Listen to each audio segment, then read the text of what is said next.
Stop right there and stop worrying about your tax write-offs.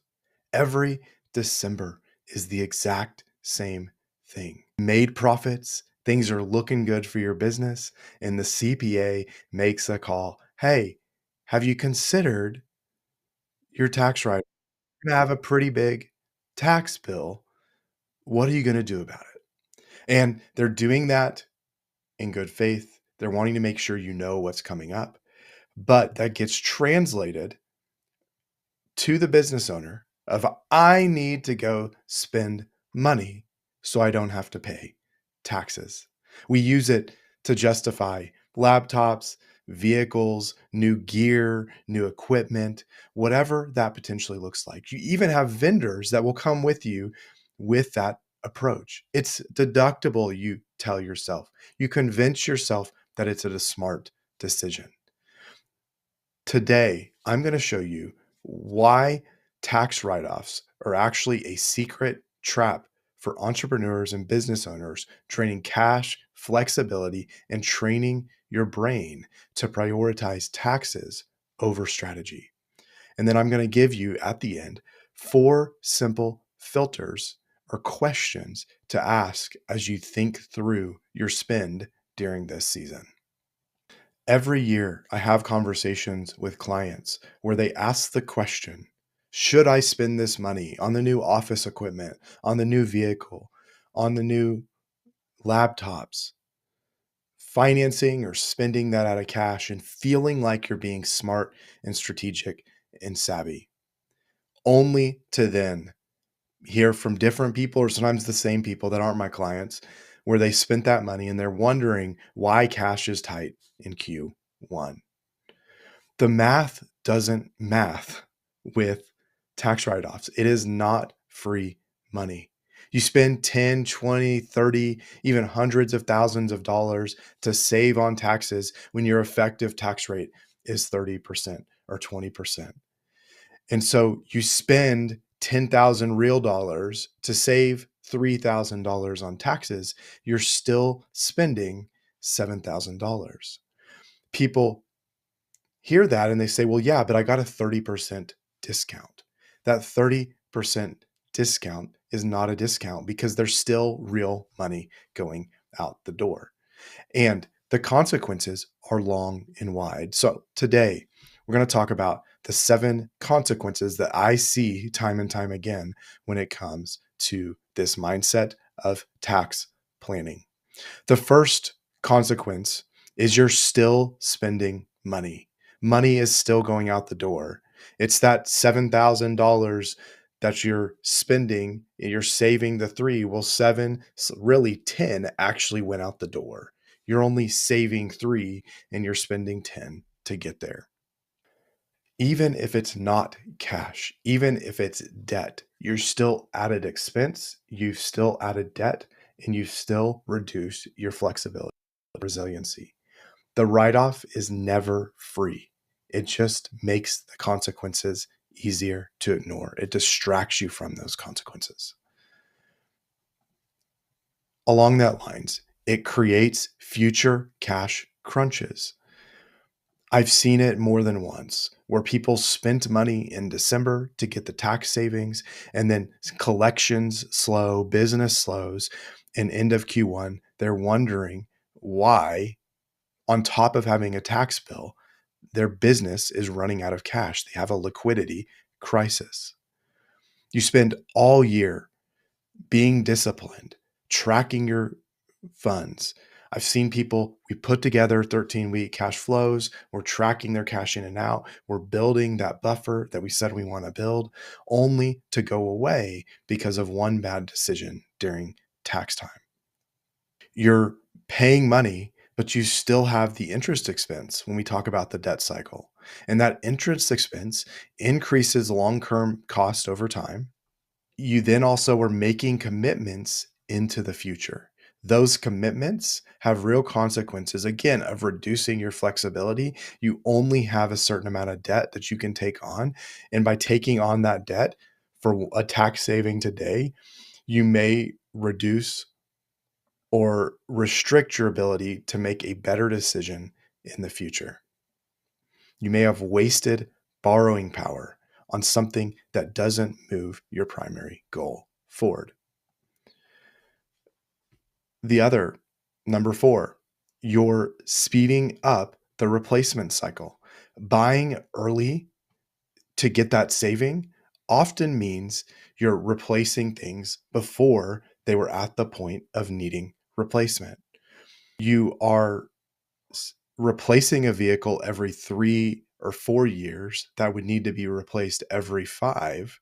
If you look at that over a 10 or 20-year span, you're now taking on a 20-year span, you had 4 vehicle replacements, and you now have up to 7 vehicle replacements. Those 2 additional replacements are real $50,000, $100,000 per purchase out of your pocket. That doesn't even include the interest expense that goes with that. So that real saving has long-term financial impacts on the business. If you extrapolate this out to bigger businesses that have more than one vehicle or more than one piece of equipment, is that increase in speed of that replacement cycle could have long tail consequences. We want to have policies in place, and we replace on schedules and do not let tax benefits take us outside of that regular replacement schedule. 5, you lose agility and you create lock-in. So agility because you have less cash on hand. If you didn't do cash and you're using debt, you're now creating a lock-in. Again, we've talked about this. You have more commitments, you reduce your borrowing power. Again, you do this going into a new year, and you have the potential with one bad decision to completely undo a lot of progress that was made during the current year. Number 6, you can create misalignment to your team. You can tell them, we need to be disciplined, we need to reduce expenses, we need to be lean. But then when you go make these purchases, you're sending the opposite signal. That cognitive dissonance can have long-ranging impacts. We want to make sure that we don't create confusion, erode trust, or send mixed signals. And then last, number 7, you train yourself to prioritize taxes over strategy. And in some ways, this may be the most impactful one. Maybe I should have led with that. You reinforce the habit of always trying to reduce that tax bill, which is a short-term, year-over-year bump. You get that dopamine of that win that you think you got. And instead, you should be focused on the long-term goals and strategy of the business and whether or not the spend contributes to that strategy. You need to ask yourself, is this the best use of capital? Instead of asking, can I deduct it? I want to drop a little truth here. When you do this tax planning, you're not beating the IRS. Sure, you're delaying some of the potential hurt of paying taxes, but you're giving up cash voluntarily and you're sabotaging yourself in so many cases. I would encourage you, think long term, think strategic. But there are smart year-end spending that does exist. Smart year-end spending looks like spending that is already in your plans. If it's in your plan, don't hesitate to make it. Don't speed it up 6 months, 12 months because you need that deduction. But if it's 2 months down the road, I can totally justify and see why you would make that potential purchase. We solve real operational constraints. That's a good reason for year-end spend. Sometimes there are things that happen that need the immediate action, and solving those constraints is great.